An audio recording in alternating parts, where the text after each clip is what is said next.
Final match বলে কথা, তার মধ্যে আবার ভারত পাকিস্তান। এত সহজে সব কিছু কি হয়? না দর্শক, আপনাদের একটি মজার জিনিস দেখাই। পাকিস্তান ব্যাটিং ইনিংসে আপনারা যদি একটু ভালো করে দেখেন তাহলে দেখতে পাবেন 113 রানে 1 উইকেট পাকিস্তান। মনে হচ্ছিল 200 রান টপকে যাবে পাকিস্তান, কিন্তু না, মুহূর্তেই ছন্দপতন পাকিস্তানি ব্যাটসম্যানদের। এরপর তারা অল আউট হয়ে গেছে মাত্র 146 রানের মধ্যেই, মানে 33 রানে শেষ 9 উইকেট হারিয়ে ফেলেছে পাকিস্তান। দলের হয়ে কেবল সাহেবজাদা ফারহান এই ব্যাটসম্যানের ব্যাট থেকে আসে 38 বলে 57 রানের দারুণ একটা ইনিংস। দ্বিতীয় সর্বোচ্চ ফকর জামান খেলেন 35 বলে 46 রানের ইনিংস। আর জবাবে ব্যাটিং করতে নেমে ভারতের শুরুটা মোটেও ভালো হয়নি। প্রথম 7 রানের মধ্যেই তারা অভিষেক শর্মাকে হারায়। এরপর 10 রানের ভেতরেই সূর্যকুমার যাদবকে প্যাভিলিয়নের পথ দেখিয়ে দেয় পাকিস্তান। সুবিধা করতে পারেনি উইকেটে আসা শুভমান গিল 20 রানের মাথায়, তাই তো ভারত হারিয়ে ফেলে নিজেদের তৃতীয় উইকেট।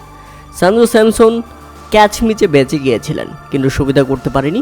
77 রানে তখন ভারত হারিয়ে ফেলে নিজেদের চতুর্থ উইকেট। এরপর শেষ 36 বলে প্রয়োজন ছিল 64 রান।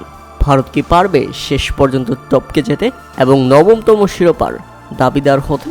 এরপর শেষ 24 বলে প্রয়োজন ছিল 36 রান। পারবে কি ভারত? দারুণ খেলতে থাকে তিলক ভার্মা এবং শিবম দুবে। তাই তো শেষ 3 ওভারের প্রয়োজন ছিল 30 এবং শেষ 12 বলে প্রয়োজন ছিল 17 রান। শেষ 7 বলে যখন প্রয়োজন ছিল 10 রান, এমন সময় আউট হন শিবম দুবে। তাই তো শেষ ওভারে ভারতের জয়ের জন্য প্রয়োজন ছিল 10 রান।